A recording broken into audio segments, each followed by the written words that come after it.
You guys got it. Hold on one second. I don't do calls on my iPad often, you guys, so just bear with me. Thank you for working with us on this. We Yeah, no appreciate it. problem. Nope, no problem. I should be Hi, me. Joyce. I didn't say hello, by the way. Good to see you, Joyce. Yeah, hi, how are you? Did it change me, you guys, or am I still Sharifa? Sharifa, you're Sharifa. Really? You look good. You look really good, Sharifa. No, it's a good video. Hold Good on, you quality. guys. I'm trying to do it again. Let's see.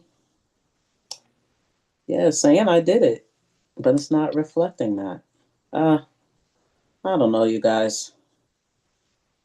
Um, If I can try that. Isaiah, you may be able to rename her as the Yeah, host. I think I just gave you co-host, by the way, Kyle. I don't know if Oh, you got it. there you There are. it It's is. The Ruby. same thing that I Yeah, you're just saw Ruby. it. Yep. Okay. Yeah, Hold yeah. on, you guys, because I'm nervous about this thing on here. Okay. Yep. I'm me. I'm Is now me, Peggy you coming? guys. Is Peggy coming, Kyle, do you know? Or I've not heard that she isn't, or but Leon? she might also be having trouble to join, and we might just see her in the panelists. And I've not heard from Leon either. So, but we do have quorum. Quorum is four, so we can proceed with the meeting. Isaiah, let us know when you start streaming, and that way Awesome. Joyce can start Yeah, the still meeting. got we got a couple of minutes anyway. Yeah. Streaming's all set. Let me know when you want me to start the webinar. Sure.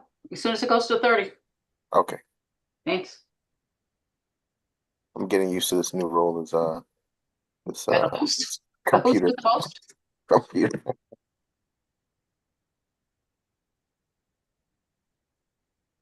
How are you, Justin? Hey Joyce, how are you? Hi Lily. How goes? It's A lot going going. on at the museum, huh, Sharifa?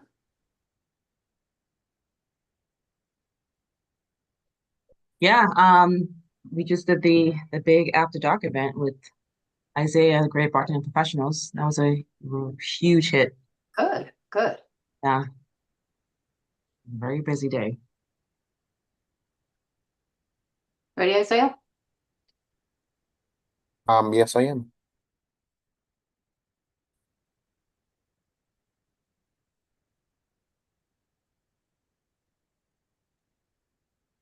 I'd like to call to order the meeting of the Brockton Conservation Commission. This meeting is being conducted remotely in accordance with Governor Healy's open meeting provision extension signed on March 28th, 2025, which extends access to certain remote and hybrid meetings until June 30th, 2027. Real-time public participation and comments can be addressed to the Conservation Commission utilizing Zoom virtual meeting software for remote access. If you wish to comment during the public input portion of each hearing, please use the raise your hand function to be addressed at the appropriate time. For those of you joining by phone only, please press *9 and raise your hand. A copy of this recording will be on the city's webpage. Note, this is a professional meeting. Should disrespectful or inappropriate statements be made during the meeting, the host reserves the right to mute the speaker.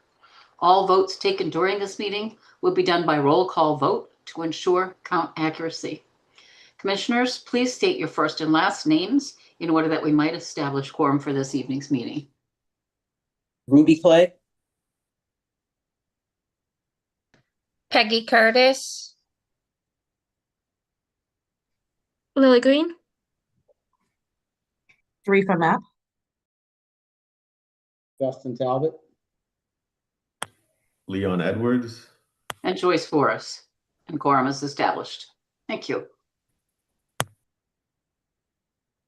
Okay.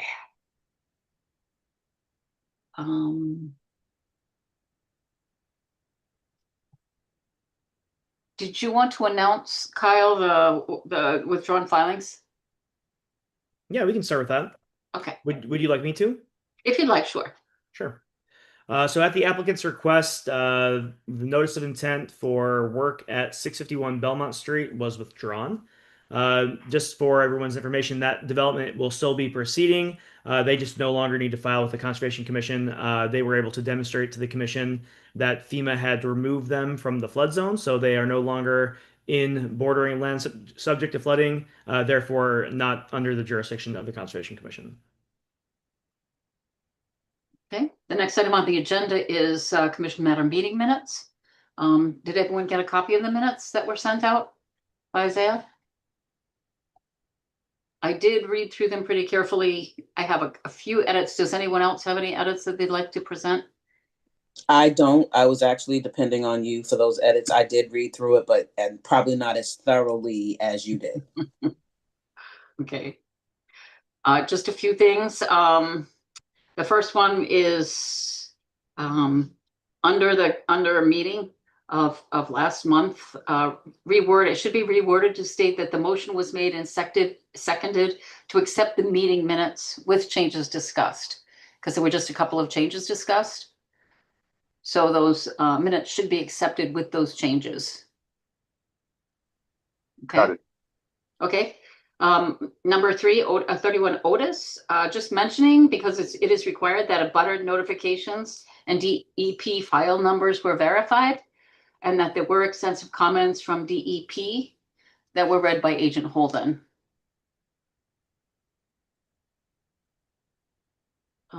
In number 4, 0 Franklin Avenue, also a butter notifications and DEP file numbers were verified.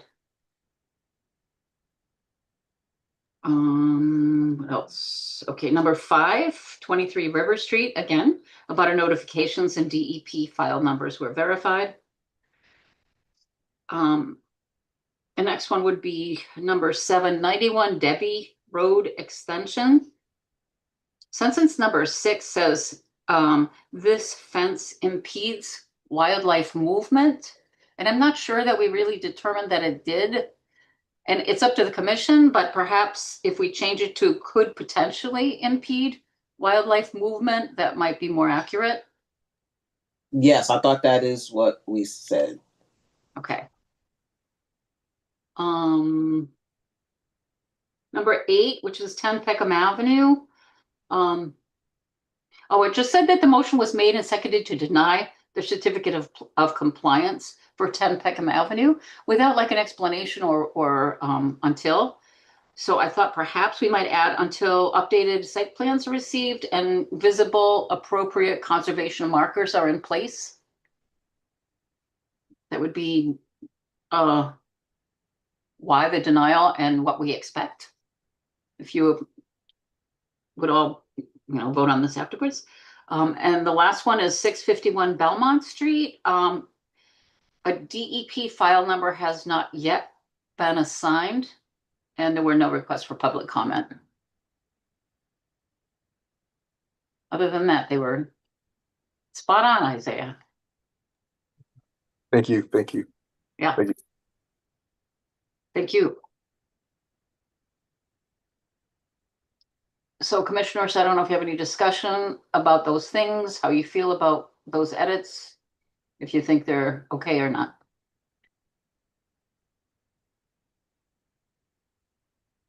And if so, then we I think they're okay. We can entertain a motion. Yep. Would you like to make that motion, Ms. Ruby? Yes, I make a motion to accept the minutes from September 17th. I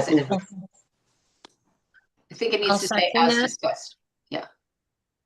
You're seconding that? Okay, Peggy. Okay, motion's been made and seconded to accept the minutes from the September 17th meeting as discussed. Roll call vote, please. Clay, aye. Curtis, I. Green eye. Map abstain. Talbot, aye. Leon, I. And Voris, aye. And motion passes. Thank you. So the first, the second new filing on the list, anyway, number 3, is a request for a certificate of compliance for 127 Liberty Street. Real quick, Madam Chair, I didn't mention about the number 2 on the agenda, 16 Augusta Avenue. Yes, Would you please. like me to explain that real quick? Yes, please. Thank you. All right, thank you. So 16 Augusta Avenue was an RDA application that was submitted to the commission based upon my guidance as they were going through their permit application for the building department.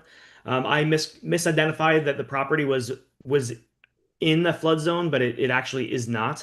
So they went through the process of filing with the commission, and they posted their legal notice, which was advertised. So that's why this is still on the agenda. But they do not need to file with the commission. They are not within that flood zone, so they do not require the commission's determination order of conditions to proceed with work there at the site. So that was a mistake on my end. It's on the agenda because they did advertise it, but we don't need to discuss this. They don't need to file with the commission.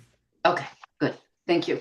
Yes, thanks. Also, I should announce now the items that have been continued.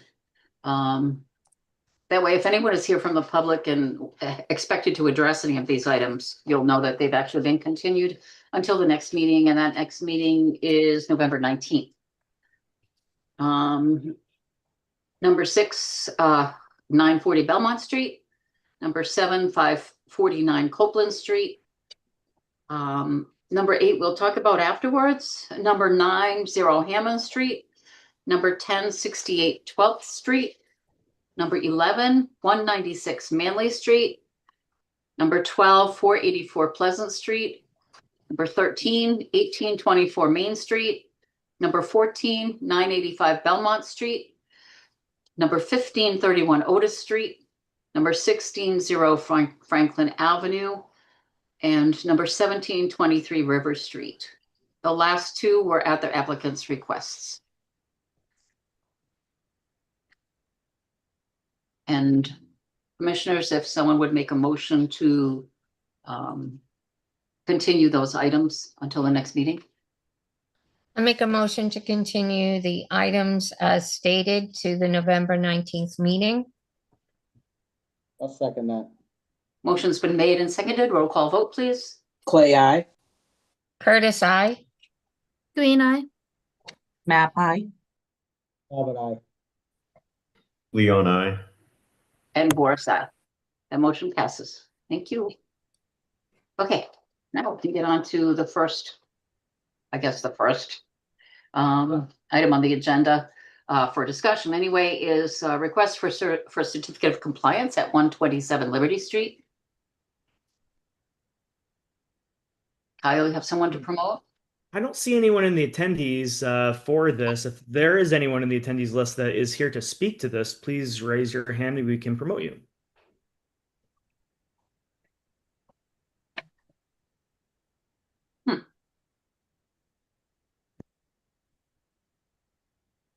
Yeah, I don't see anyone in the attendees list, Madam Chair.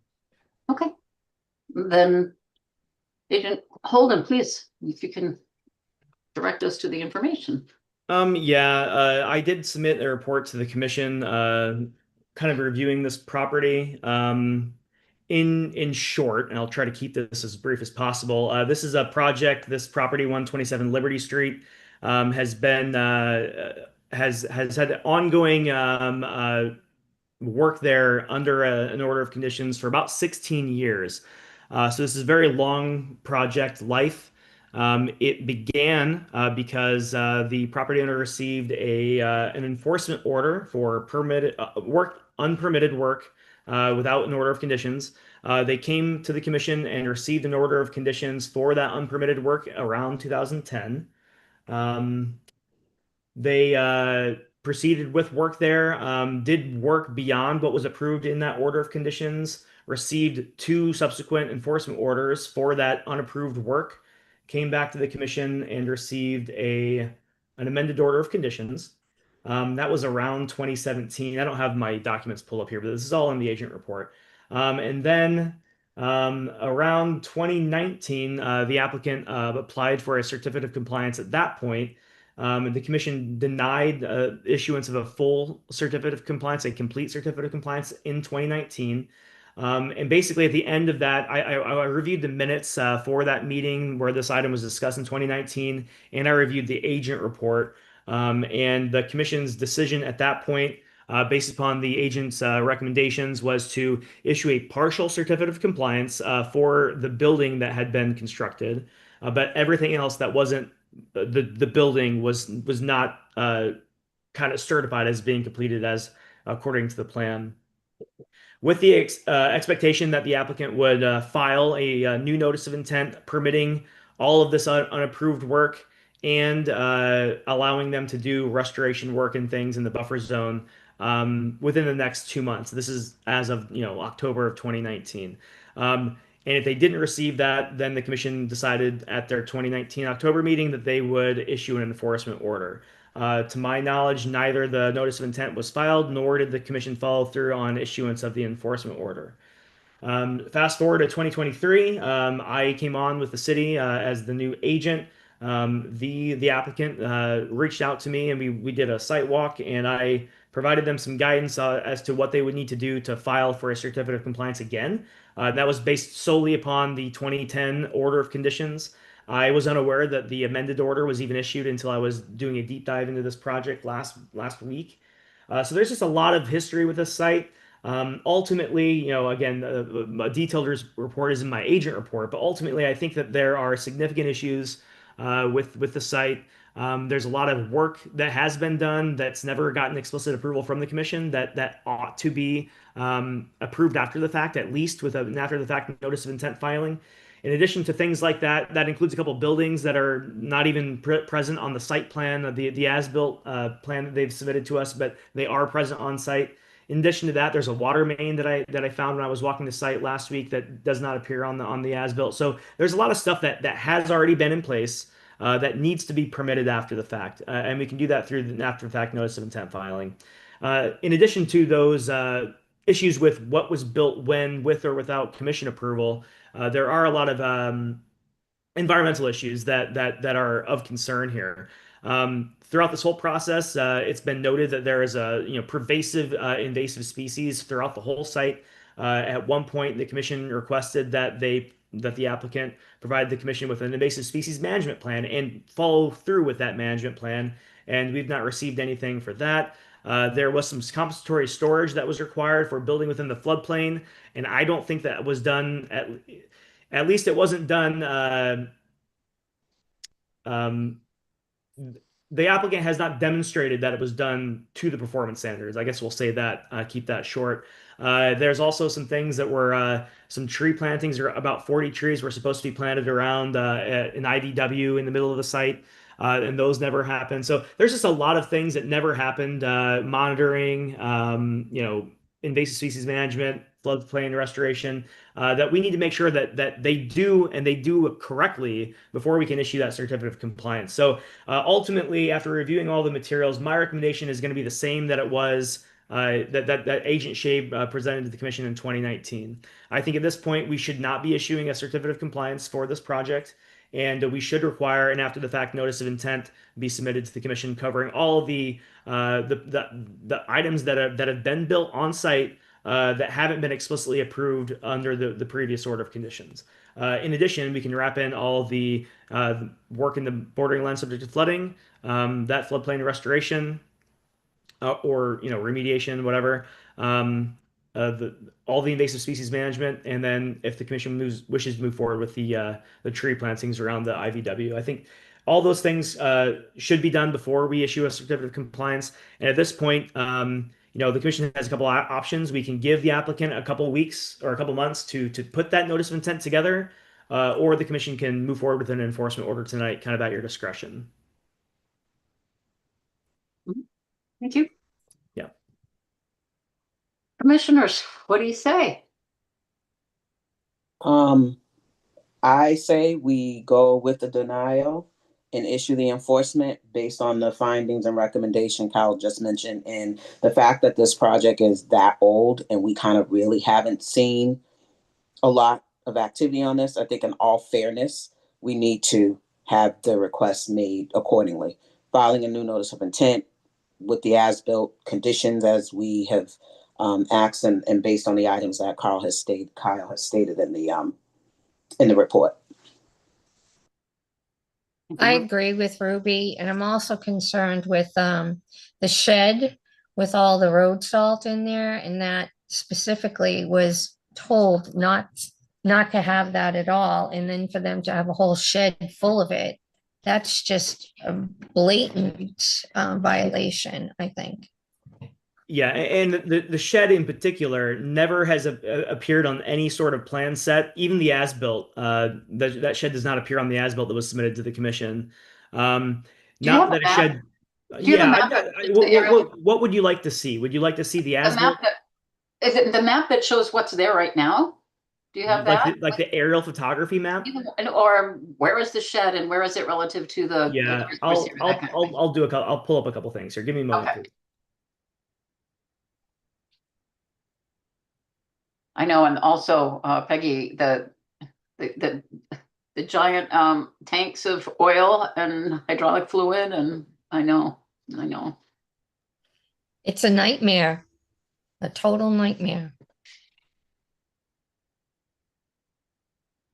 All right, Madam Chair, I've got a couple things here that I can share. The first is and I'm going to pull this up now, is a Google Earth image. So this was taken in 2015. So this is about as accurate as to where the buildings and things are currently on site. So 127 Liberty Street is the building that was constructed, and this was approved in the 2010 Order of Conditions. Um, all these buildings along the western portion of the site here have never been explicitly approved by the commission, as far as I can tell. This building here appears on the as-built and appears on the amended order of conditions plan that was approved by the commission. But as you may know, commission members, sometimes when you have like just one sheet of a plan, the existing conditions are depicted in like a light gray, and then the proposed changes are like a black color. In that amended order of conditions plan, this building was presented as an pre-existing building, a light gray in the background.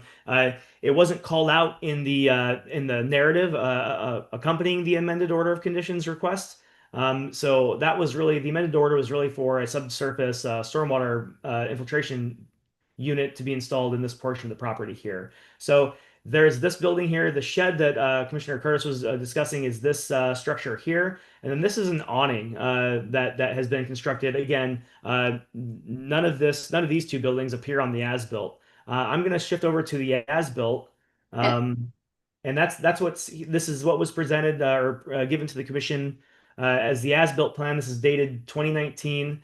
You can see that initial building there, but the awning nor that salt shed are on this plan at all.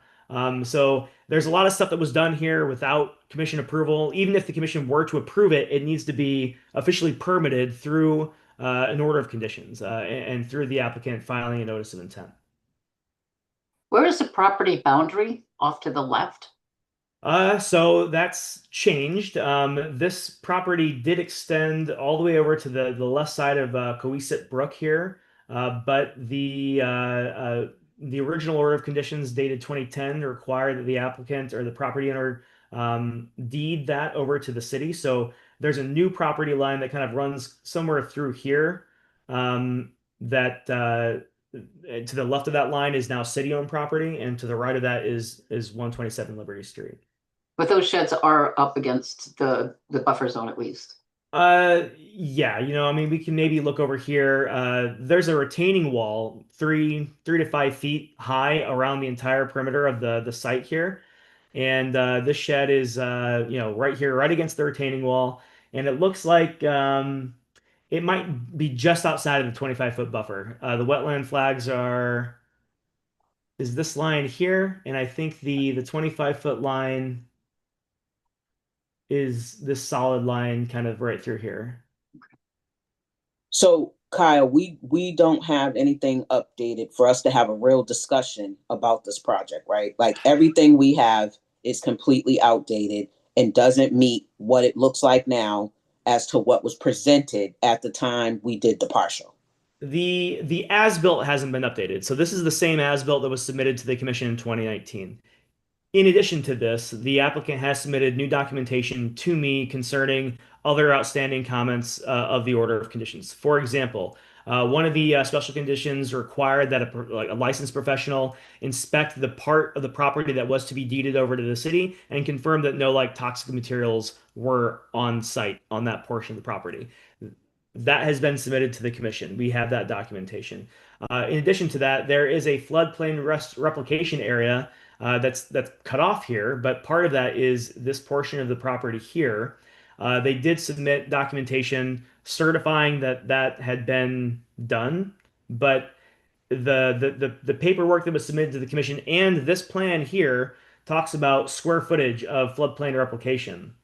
When you build within bordering land subject to flooding, which is within the floodplain, it's not just about area that you're impacting, it's about volume that you're impacting. So we really shouldn't be looking at this and saying, oh, well, we have replicated the correct amount of area, but we need to be looking at the correct amount of volume. And the performance standards for this type of thing in the Wetlands Protection Act is at each incremental foot of elevation change needs to have its own volumetric calculation done, and that needs to be replicated on a foot by foot basis based upon elevation. As far as I can tell, the commission was never given that information. The commission did require before any of this replication work was done that the applicant submit a like a floodplain restoration plan to the commission for approval before they did the work. That was never given to the commission. They proceeded with work. I assume they did some excavation here, but we never received that plan. We never okayed that plan. That plan was also supposed to include floodplain plantings, to be planted in here. And those plantings were never installed. The area has revegetated naturally. So we really don't have much to go on in regards to what we need to do for tonight, other than to deny this and issue an enforcement order, basically. Yeah, you could potentially give the applicant a couple of months to just voluntarily submit that notice of intent, but at this point, I think that no harm is done by issuing the enforcement order. This was something that was discussed, 6 years ago. Nothing has substantially changed on the site in that 6 years. So I think that Oh, moving forward under that guidance from 2019 is still appropriate today. okay.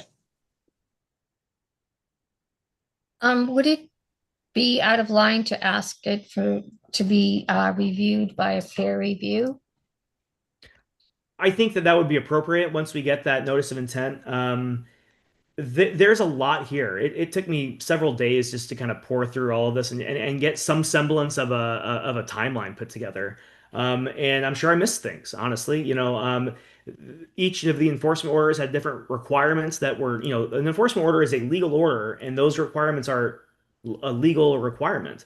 And a lot of those weren't done. For example, there's a wildlife crossing that's installed in this portion of the site here. After that was installed, there was supposed to be monitoring to see if this wildlife crossing functioned correctly. And then if it didn't, then we would need to make changes to that crossing. That was never done, to my knowledge. I couldn't find any documentation of any monitoring there. So there's just a lot of work that needs to be done here, a lot of monitoring, a lot of invasive species management, a lot of work that needs to be done. And furthermore, none of that work can be done on the site currently because this order of conditions is extremely expired. So any work, even if we weren't going to move forward with any sort of enforcement action, any additional work here would have to be done under a new notice of intent filing.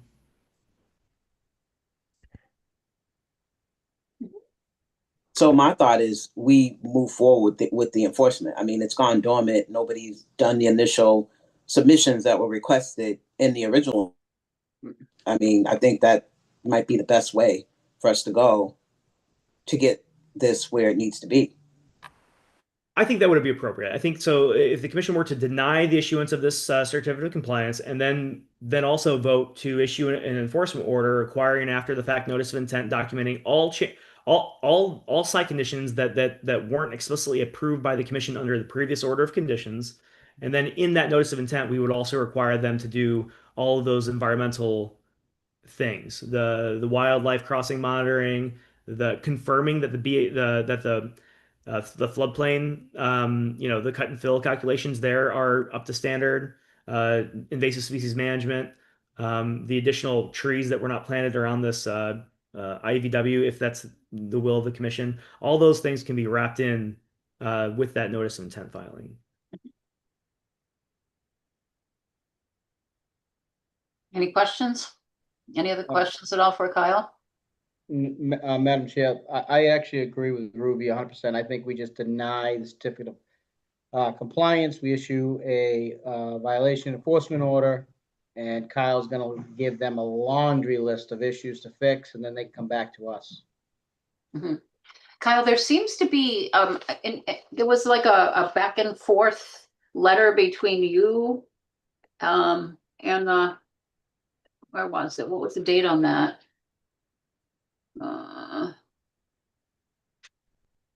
Where there were parts that were bold and then parts that were underlined. Was that? Yeah, that was part of my report. Basically, what I asked the applicant to do, again, because over the last couple of years, I've just been kind of guiding them as to what they need to Oh, you provide have. to the commission before they can reapply for that certificate of compliance. I asked them to formally respond to all the points that were brought up in Agent Shea's 2019 Okay. agent report. So that they provided me a document in like 2023 sometime where they went through each of her comments and addressed them. And I reflected all of those comments in my report earlier this week. Okay, good. So you certainly have a lot to start with, without a doubt. Yeah. I'm sorry, what? You have a lot to start with, even. Yeah, there's just a lot of Yeah. long-standing issues here that haven't been addressed Okay. yet. Would like to make a motion to, I think first the denial and then the enforcement order? I make a motion to deny the certificate for compliance for 127 Liberty Street. I second that motion. Motion's been made. I'm sorry, Madam Chair, did you do public comment? Public comment isn't required. This is not a public Okay. hearing. We certainly can. I I'm see sorry. that I saw a Carolyn hand has raised. her If hand someone is raised. here. She's here to speak to 10 Exeter Street, which is at the end of the agenda. So I don't know if that was a mistake or what, Madam Chair, but you're welcome to hear her. I'm sorry, who is there some, I can't see the hands up, so. Yeah, it might just be for the co-hosts. The hand has been lowered now, Madam No, Chair. I see attendee. Okay, thank you. We Yeah, did yeah, have a motion and a second to Right. deny the certificate of compliance request. Right, and it is not necessary to hear public comment on requests for a certificate of compliance anyway, right? Just for That is whether or not we're correct, gonna Madam issue Chair. permits. Yeah, okay. All right, so but the motion's been made and seconded to deny the certificate of compliance. Roll call vote, please. Clay, aye. Curtis, I. Green eye. Map I. Talbot, aye. Leon, I. And Voris, aye. That motion passes. And the next motion to draft and send an enforcement order? Yes, Madam Chair, before we move forward with that motion, I can go through and kind of clarify exactly what that notice of intent filing should include. But what kind of timeline would you like to give them? Would you like 2 months, 3 months for them to submit that filing to the commission? To submit the NOI? Yes. I think 2 months would be fine. Okay. I would think. If they certainly have had enough time to look everything over, certainly. I agree. I think that was the timeline at the end of the last Mm-hmm. amended order of conditions was 2 months for the Mm-hmm. or whatever it was. Okay. Yep. Great. Thank you. Good. Will you be able to send a copy of that to us when it's finished? The enforcement order? Yeah, or will it just be in the file? Yeah, no, I can send it out to the commission as well. I'd like to see that. Thank you. Yep. Okay. So entertain a motion then to issue an enforcement order against 127 Liberty Street. I make a motion to submit an enforcement order against 127 Liberty Street for the infractions or violations outlined by Kyle.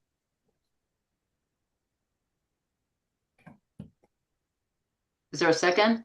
Motion seconded. Okay, motion's been made and seconded. Roll call vote, please. Clay, aye. Curtis, I. Green eye. Map I. Talbot, aye. Leon, I. And Voris, aye. That motion passes. Thank you. And can you ask that a representative would be there for the Yeah, no, applicant? we'll require that they attend that meeting. I'm surprised that no one's here tonight, honestly, Madam Yeah. Chair. Okay, thank you. Okay, well, now is that going to be the meeting in 2 months, or would that be for next month's meeting? Well, I don't know that I'll want to give them 2 months from the date that I issue the enforcement order. Right, So to it get might the be, NOI. yeah, it might be the January meeting.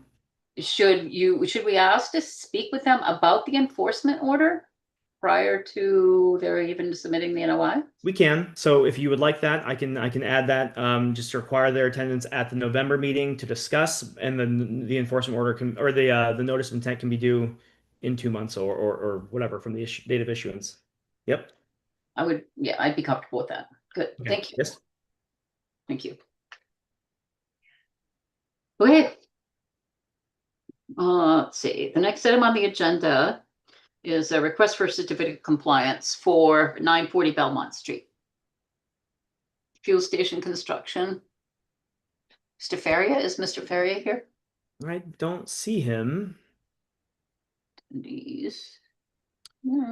Is anyone here for Holmgren for the VA fuel station?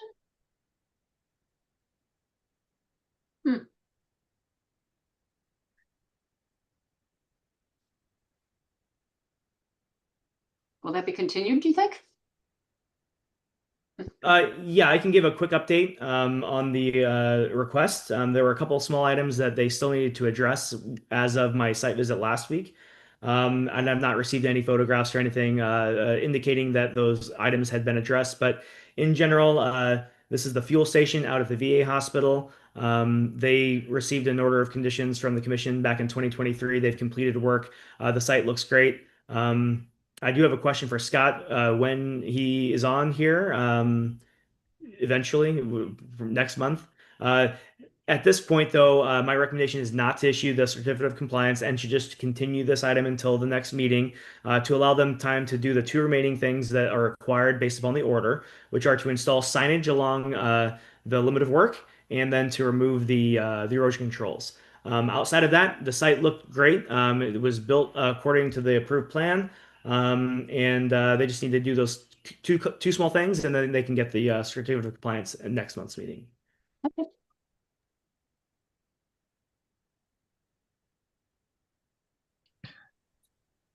So we need a should it just be a continuance and not a? Yeah. I think we should just continue. What they need to do is very minimal.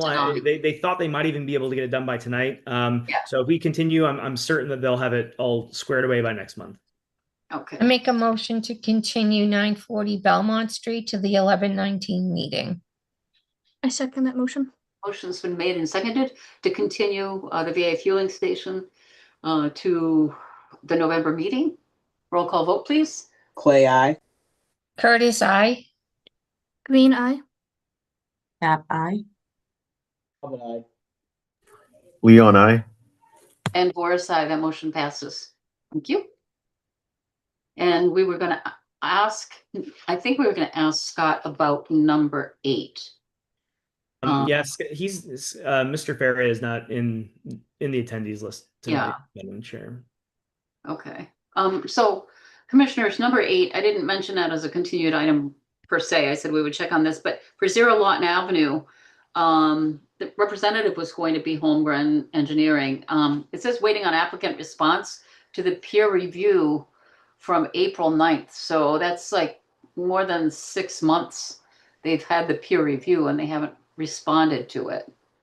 So we were hoping maybe to see if they would, I don't know, withdraw the notice of intent or perhaps. So this notice of intent was filed with the commission after the issuance of an enforcement order. So they are required to either move forward with the building that they are hoping to build there or to restore the area that has been impacted. So the commission allowed them to file this notice of intent. And if they can prove to the commission that they can meet all the performance standards, they can proceed with the development. However, my assumption is that they're having difficulty meeting those performance standards. And at this point, it's been 6 months without a formal response. So my recommendation to the commission would be to issue a letter to the applicant, informing them that they have a certain amount of time to respond to that and proceed with the review process for this notice of intent, or the commission will vote to deny the issuance of that order of conditions for lack of information from the applicant, and then we can move forward with the replication under that enforcement order. Right. Okay.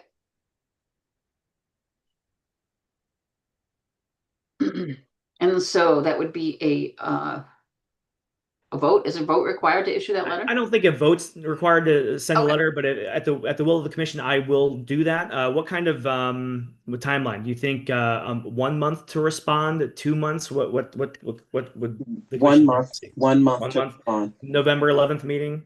Mm-hmm. Okay. I mean, they haven't responded to you with us in 6 months. Right. Yeah.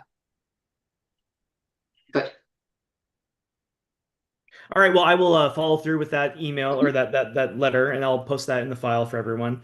And then at that point, though, Madam Chair, if we're done with this discussion, we should continue this to the November meeting. Yeah, absolutely. So entertain a motion, please, to continue Zero Lawton Avenue to the I make a November. motion to continue 0 Lawton Avenue to the November 19th meeting. I I'll second that second motion. that. Motion's been made and seconded. Roll call vote, please. Clay, aye. Curtis, aye. Green eye. Map I. Albin, aye. Leon, I. And Voris, aye. That motion passes. Okay, so everything's been continued that we need to have continued. So the next item on the agenda is a notice of intent for 23 Thornell.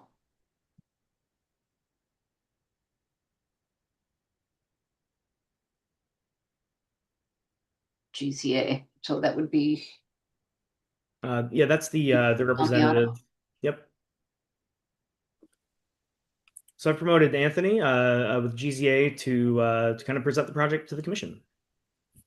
Can everybody hear me? certainly. Great.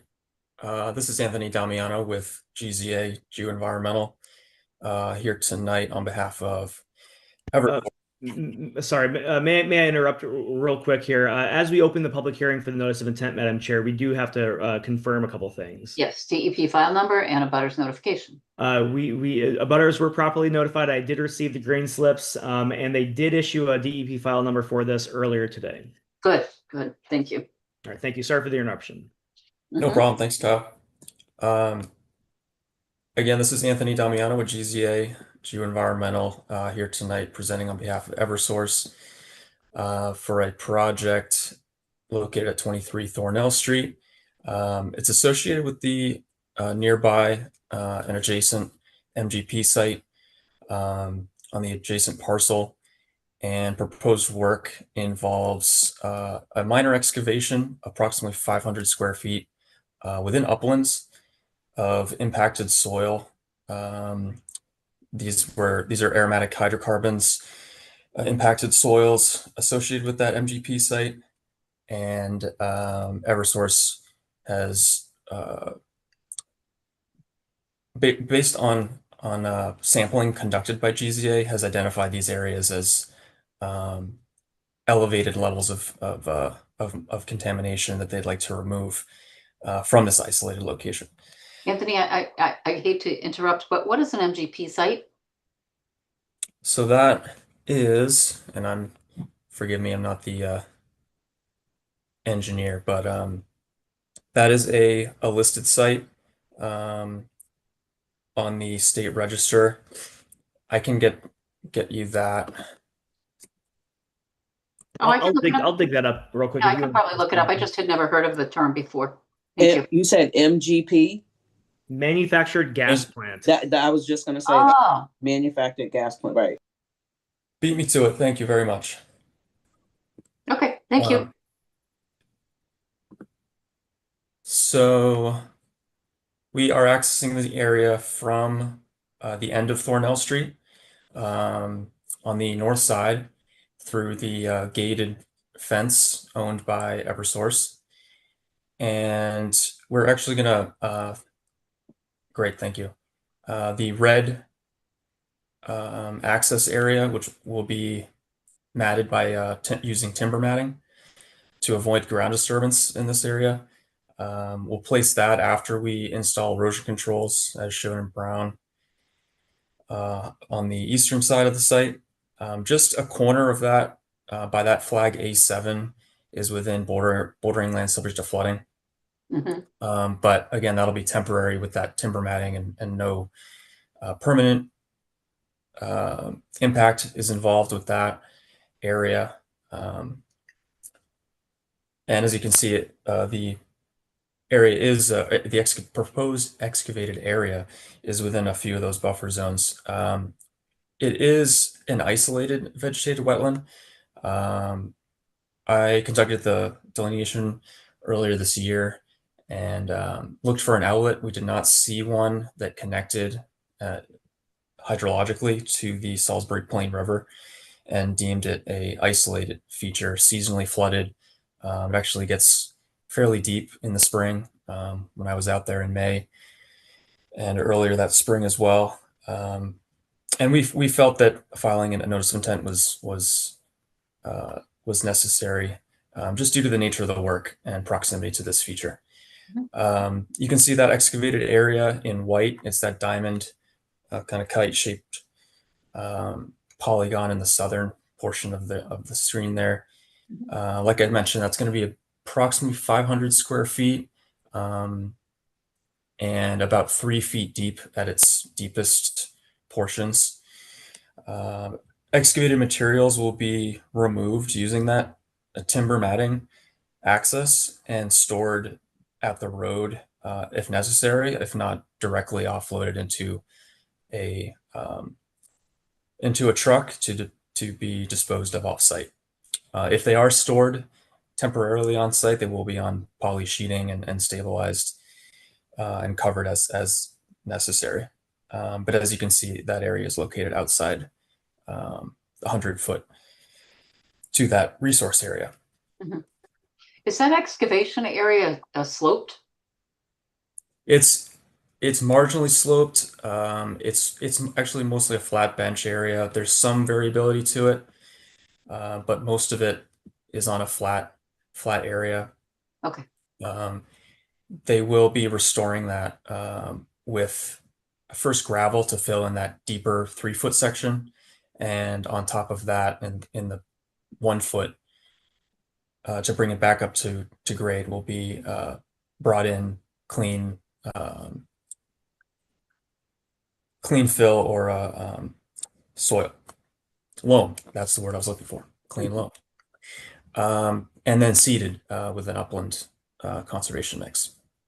That is the plan for restoration there. And I think I covered sequence, erosion controls. There might be some minor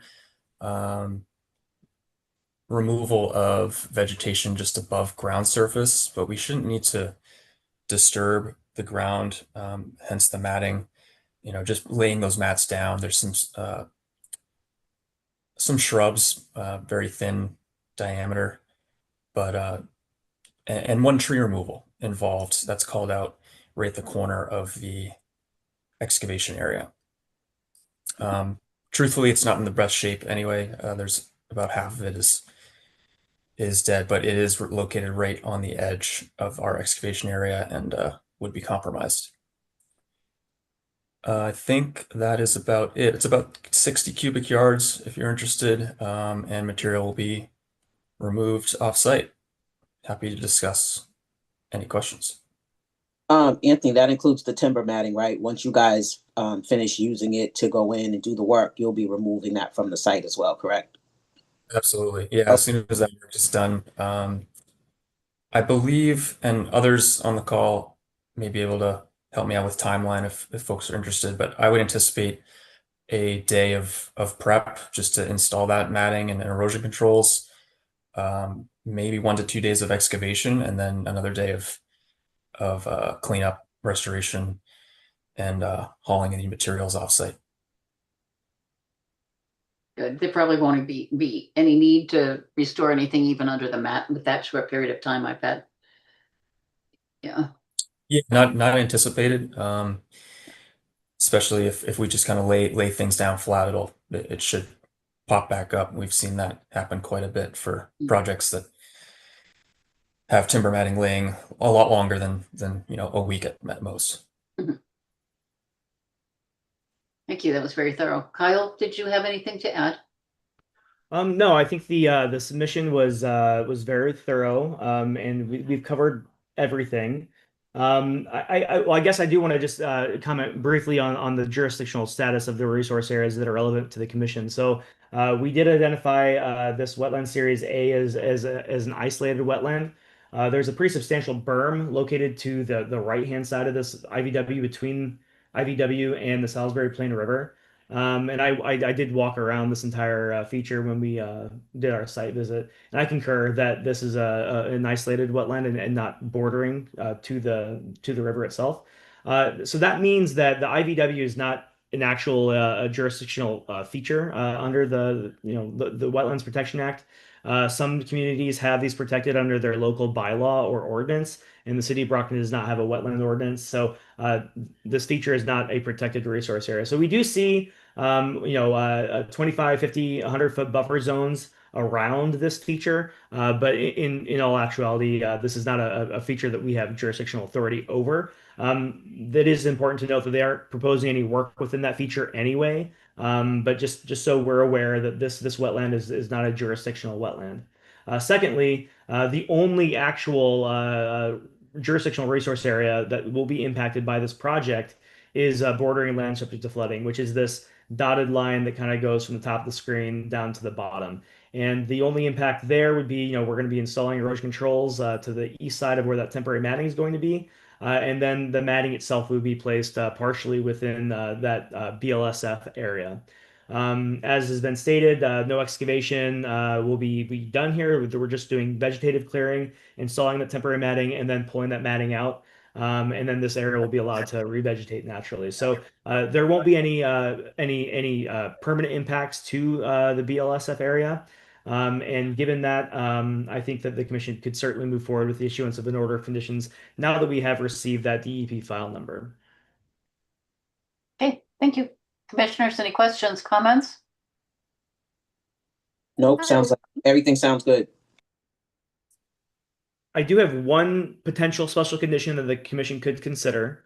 Would you like to hear that now, Madam Chair? Of course. Lily, Oh. just a question first. Lily? I was just wondering to get the file number Yeah, or send later. I'll look it up and send. I'll read it out in a moment when I'm done sharing screen here. Okay, thank you. As far as the special conditions, we mentioned that tree will be taken down. That could be also removed, commission members. I don't know about the chemistry of the contaminant. Is that something that could be incorporated into the vegetation? If this tree was partially within the area that had the soil contamination, I don't know if that would have been incorporated into the tree itself. And if that's the case, if we allow the tree to be downed and then it just is in that area, I don't know if removal of that tree would be appropriate or not. Mr. But Damiano? that's a condition that we could include if the commission were the concerned tree- about that, to have that the the- tree removed as off well, site. along with the soil, Well, weren't the soil, the roots of the tree in the contaminated soil? Yes. Yes. So I would say that tree would not be good to be left there. I think it should be removed. I actually think that was the plan to remove that. But certainly if you want to include that, Oh, I think that makes sense. Madam Chair, if I may, Yes, please. looking up the DP file number as Commissioner Green had requested, it has been issued. It is 1180870. I did not see that the DP had issued some technical comments here. So they've asked for engineering calculations to be submitted, documenting that the IVW is not, in fact, isolated land subject to flooding. So given that, I don't think that information was part of the notice of intent filing. So we should respond to DEP comment before the commission moves forward with the issuance of an order of conditions. So, Kyle, could you repeat that comment one more time? I'm sorry, I oh yeah. misunderstood. So DEP has asked that engineering calculations be included with the filing to demonstrate that the IVW, the isolated wetland, is not in fact isolated land subject to flooding. Oh, yeah, okay. And so they just cite the basically the definition of isolated land subject to flooding, and have asked that the applicant demonstrate to the commission that it does not meet that definition. So at this point, I am going to rescind my recommendation to that we can issue an order of conditions. We should address Mass DEP comments before the commission moves forward with the issuance of an order of conditions. But these comments just came out today. So we can continue this one, Kyle, and just make sure we answer DEP's comments. Yeah, that is correct. Okay. So we will just continue till next month. Yes, ma'am. Okay. Glad I asked for that file number. Yeah, I good know. job. I know. So commissioners, I'd like a motion, please, to continue 23 Thornell Street until the next meeting, at which time we'll be able to settle all the DEP requirements. Make a motion to continue 23 Thornell Street to the November 19th meeting. I second that motion. Motion's been made and seconded. Roll call vote, please. Clay, aye. Curtis, I. Green eye. Knapp, aye. Albert, aye. Leon, I. And Voris, aye. That motion passes. Thank you. All right, thank you. Okay, so everything, we have a lot of continuances, and looks like the very last item on our agenda is violation discussion 10 Exeter Street.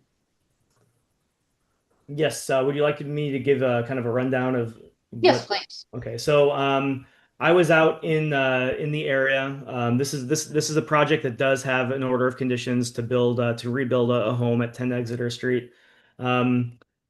We issued the commission issued an enforcement order several months ago.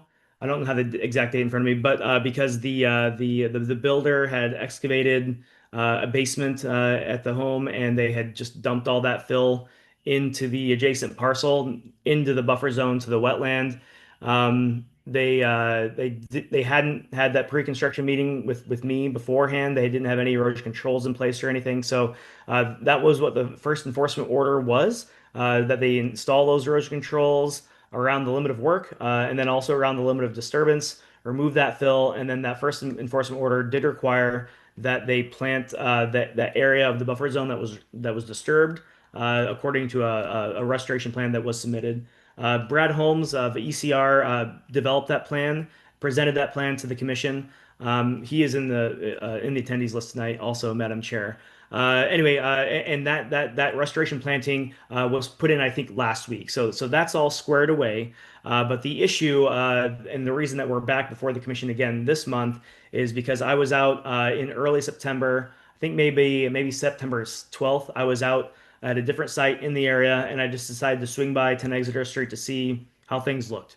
And when I was there, I observed over a dozen bags of trash that had been deposited beyond the limit of disturbance within feet of the wetland line. Obviously, that's not acceptable. I also noted when I was on site that the erosion controls had begun failing. So the erosion controls that are in place at the site are silt sock erosion controls. So these are kind of like tubes of compost material that run along the line. And you know the water and the soils running down from the upslope side get caught by this sock, and then it protects the downslope side. When these socks become like filled, if sediment builds up on the upgradient side over 50% of the height of the sock, it's considered to be in need of replacement or augmentation. There are several portions of the sock that are at the site at 10 Exeter Street where there's clear evidence that the soil is built all the way up to the full height of the sock, and it's begun to pour over. So the socks are no longer functioning there. So I sent the property owner, who is also on the call tonight, an email on the 12th of September requiring that trash be removed and that the erosion controls be augmented or replaced by the 19th of September. The trash was removed the next day. I went out there on the 13th, and the trash had been removed. And then, but I did go back out on the 19th of September, and the erosion controls hadn't been replaced. So at that point, I drafted the enforcement order, issued that enforcement order, Ultimately, tonight, the commission will need to ratify that enforcement order because that was just sent out by the agent. And so the full commission needs to ratify an enforcement order when only an individual sends that order out. Okay, so that's kind of the history. There has been some work done at the site. There was some confusion about what the order required. I guess at this point, I might just read the actual language of what was required in the order. So let me do that real quick.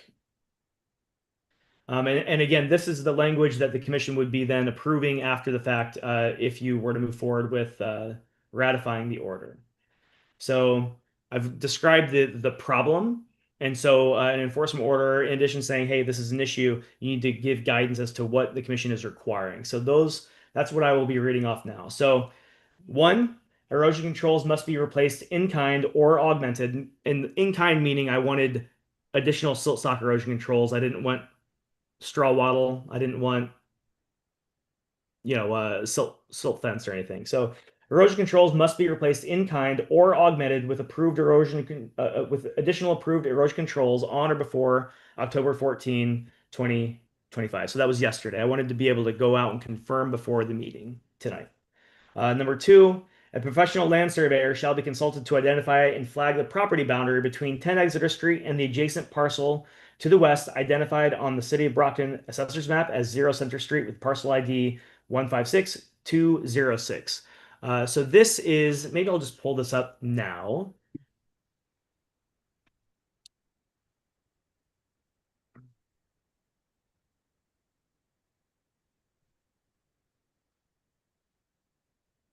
So we'll zoom in here. I guess this is as much as I can do here. So I don't Could think you, Holden, could you share your screen? I absolutely can. Let me go ahead and do that. So here we are. So this is just off Mass Mapper. Let me turn off some of these layers that we don't necessarily need. 10 Exeter Street is this kind of weird shaped parcel right here in the middle of the screen. This large wetland system and this parcel in particular that is on the west side of 10 Exeter Street is a city-owned parcel. And so what I'm asking for in number two is for them to survey this property line between 10 Exeter Street and the city-owned parcel at 0 Center Street.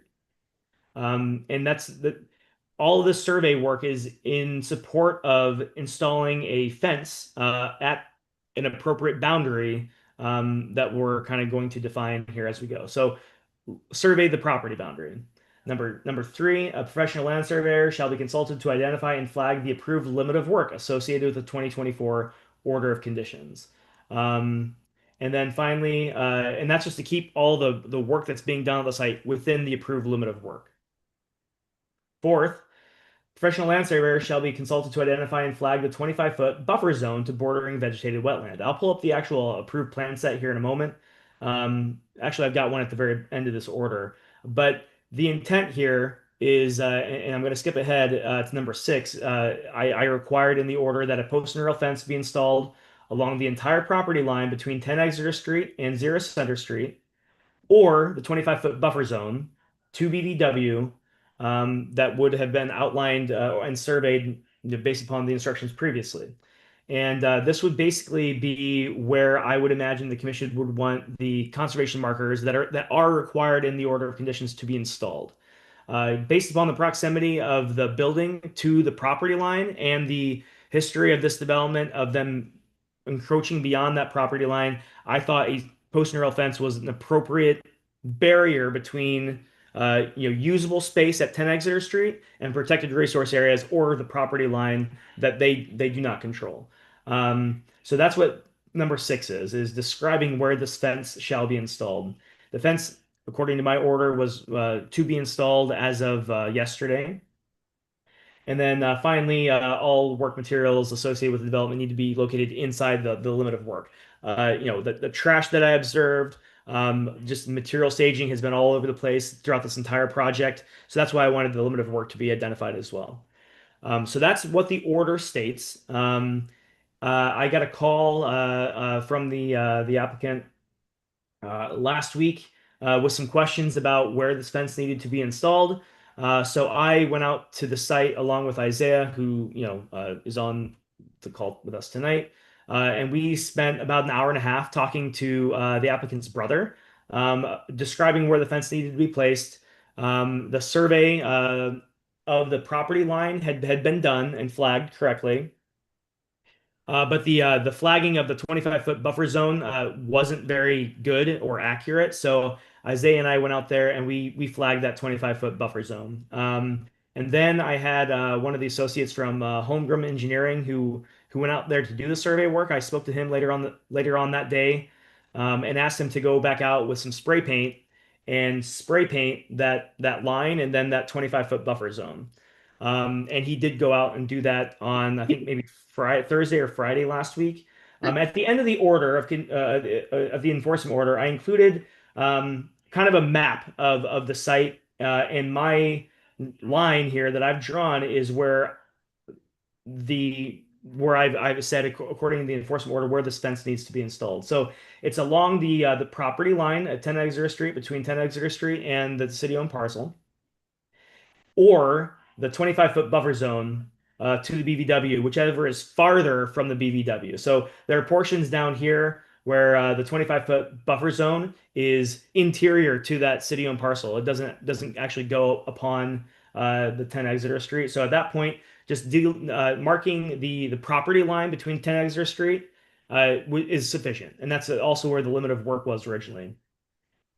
And then when we get over here, the limit of work is actually this line that kind of goes up here with the circles on it.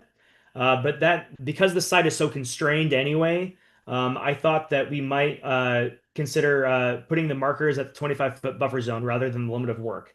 And so, my instructions were to have the fence located along this red line. So this is what was communicated when Isaiah and I were on site with the applicant's brother, and painted on the ground with paint as of last week. Unfortunately, we had rain over the weekend, and I think that rain washed away all the paint. I got an email from the applicant shortly before the meeting tonight with some photos and a statement that they have installed the fence. But unfortunately, it appears from the photos that I was given, and again, I've not been out to the site since this has been installed, but it appears that the fence was installed along the property line and not along the 25-foot buffer zone here.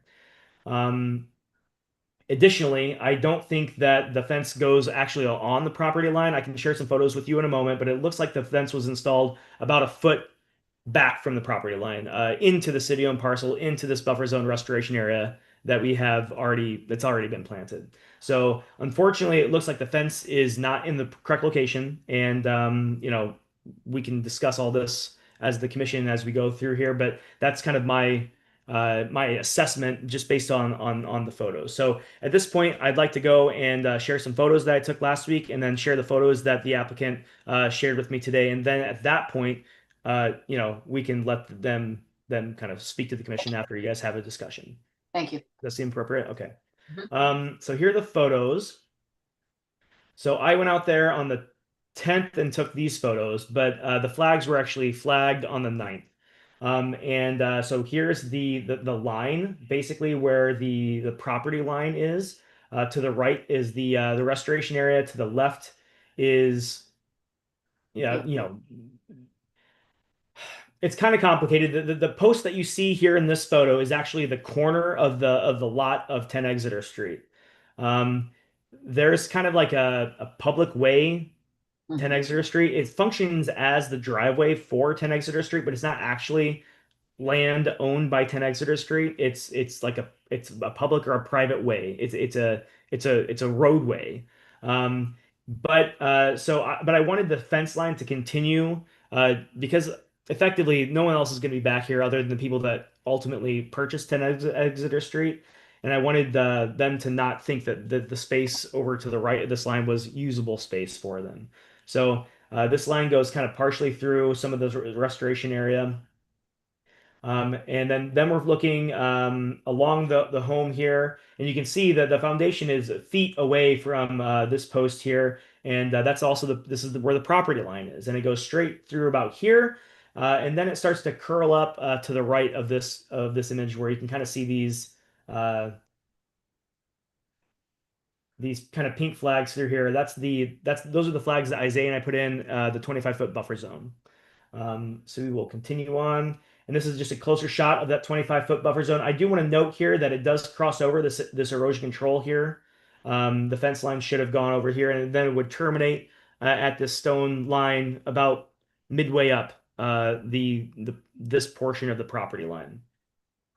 So these are the photos that I took when I was out there. You know, we tried to do as best we could with flagging. Like, I shouldn't be having to go out there and do this flagging, to be honest with you.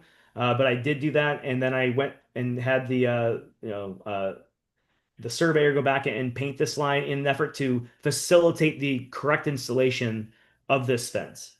So that is the photos that I took last week.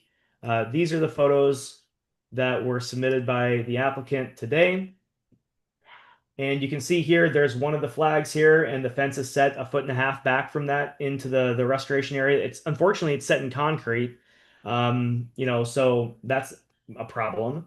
But the fence is installed. It's just not installed, to my opinion, in the correct place. I did draw your attention to this portion of the erosion controls before. Here are my wetland flags. This fence should be cutting through this portion of the lot and kind of come up through the bottom portion of this picture here. But again, I think they just follow the property line, even though it's not actively on the property line. It's actually set within the city's property. Again, here's another photo where the property line are these stakes here, and the fence is set 1 foot into the restoration into the city property through here. And again, this fence should be arcing towards the camera at this point. But I've not been out there. I've not been able to take better photos that can kind of show you this. This is just what we received at like 5 o'clock this afternoon. So it's hard to see, but my assumption is that this was not installed where we wanted it to be installed, where I instructed them to install it, and it needs to be moved. Is my kind of thought. But ultimately, that is up to the commission. So those are all the photos that I've got to share here. At this point, I can answer questions, we can have a discussion, and then at the end of that process, we can hear from the applicant and Brad Holmes.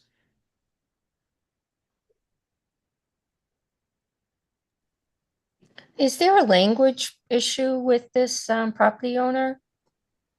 We've communicated exclusively through English. So to my knowledge, no, I don't know if English is their first language or not, but I and you can ask Isaiah this as well. I think that we spent an hour and a half out there last week, and I think that we were very clear. And I think there was an understanding there. The person that we spoke to was the applicant's brother. I don't know that that he was the one that installed the fence. So somewhere along the line, there's miscommunication here, and unfortunately, this is a recurring theme with this project from the very beginning. The applicant never attended any of the meetings. They had a representative come and basically go through the permitting process with the commission.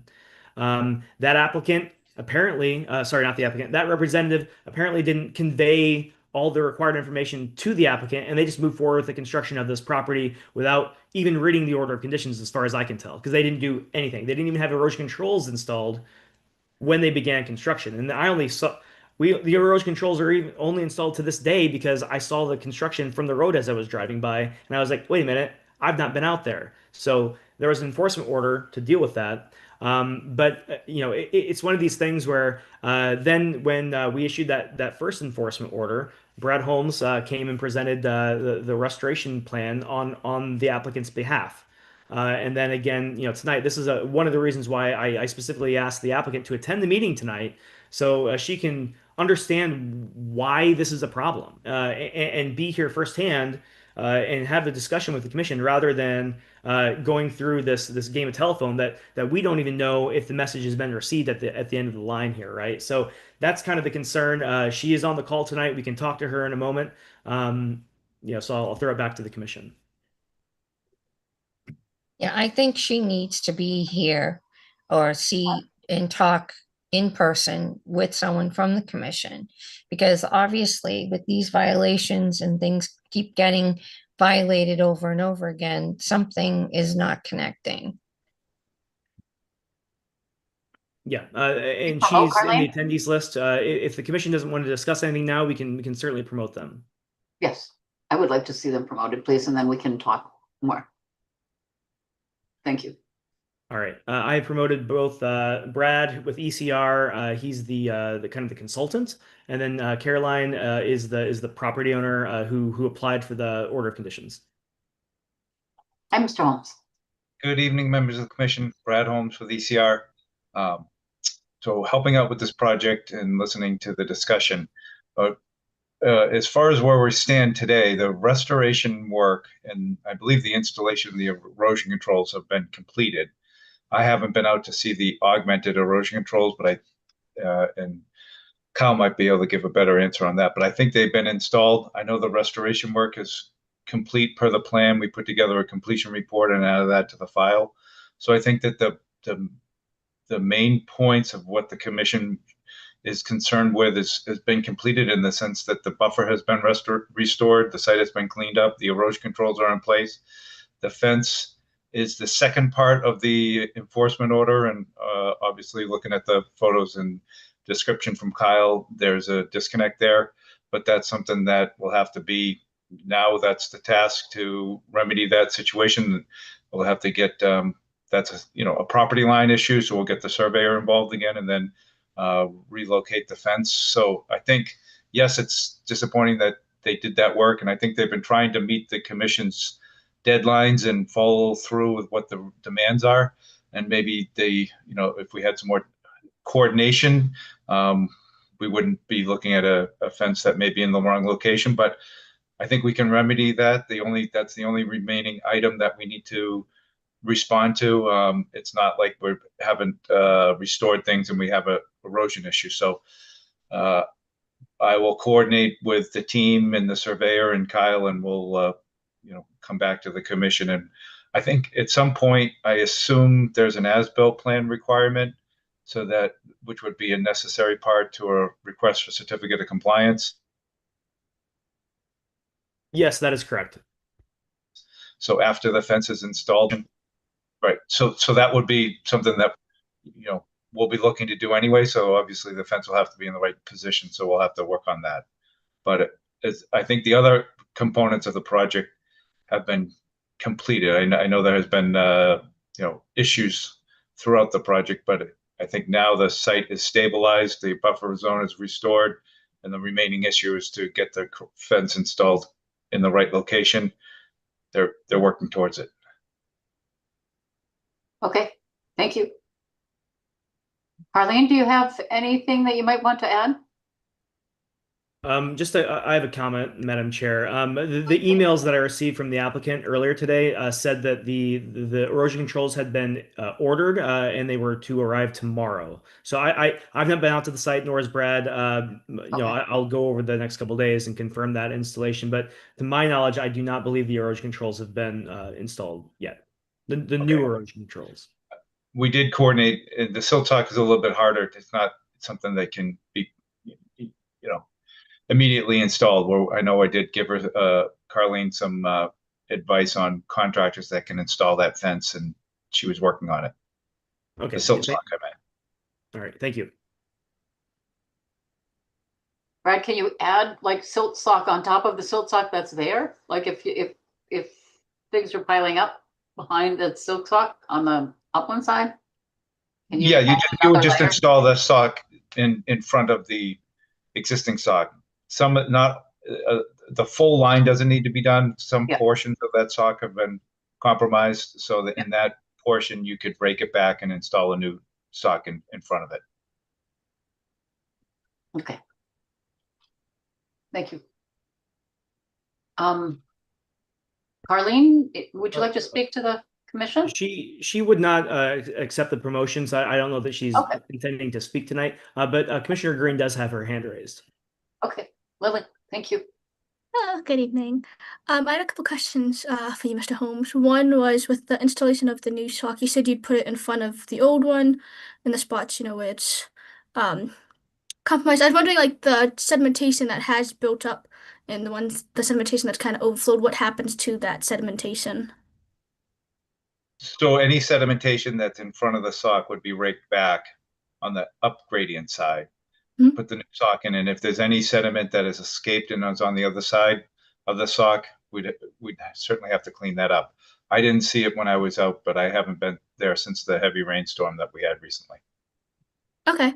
And then my second question, when Kyle was showing the fence which was installed kind of within concrete, I don't know how deep that concrete is, how deep the fence has gone, but some of that fence, since it was, sorry, looking back at my notes real quick. I think some of the fence was kind of like on the city property side, which also kind of cut through some of the restoration area. Is there any like reseeding and stuff that will be done for like wherever that fence disturbed the area? Certainly. Yep. Once we work that out and relocate that, there'll be some spot reseeding to address any of the work that was in that area. That's Thank you. not a hard task, but it should be Okay. done. You're correct. Awesome. Thank you. Thank you, Lily. Any other questions from the commissioners?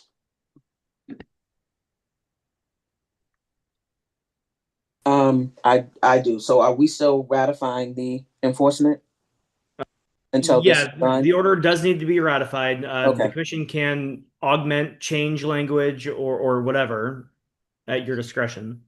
Would you mind putting it back up on the screen? Thank you. Yeah, I'll put. You just want the language as to the requirements up? Sure. Okay.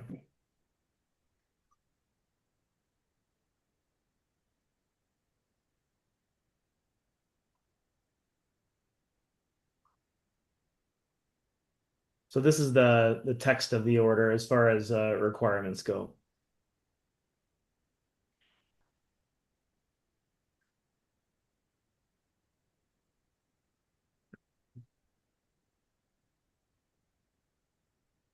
Now, will that be changed at all as a result of the fence being not exactly where it was supposed to be? This is just for the fence installation.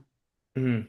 Well, and it dictates where the fence should be installed along the property line and then further on in the property on the 25-foot buffer zone. Okay. So that shouldn't change unless the commission says, oh, well, Yep. the fence is Okay. good where it is. So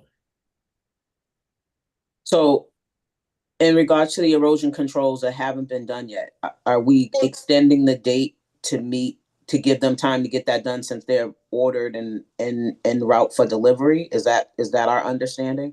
Yeah, I mean, yes, I think that would be appropriate. We gave them over a month or a month or so to get this done, and as Brad was saying, it takes time to they even last week they weren't clear as to what I was really wanting. So that was all discussed last week, and they are attempting to get this done.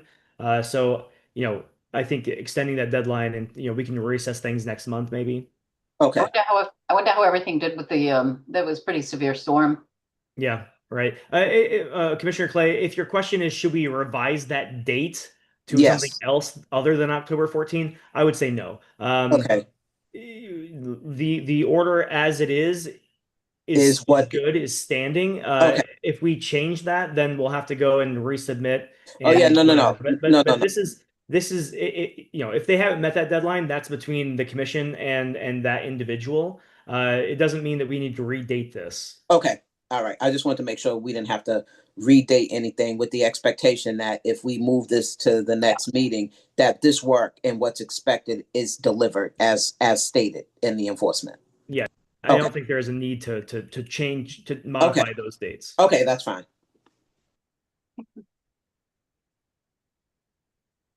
So really the only vote that we have to do right now would be to ratify this enforcement order, correct? That is correct, Madam Chair. Do I hear a motion to ratify the enforcement order? I make a motion to ratify the enforcement order on 10 Exeter Street. I'll second. Motion's been made and seconded. Roll call vote, please. Clay, aye. Curtis, aye. Green, aye. Aye. Leon, I. And Boris, aye. That motion passes.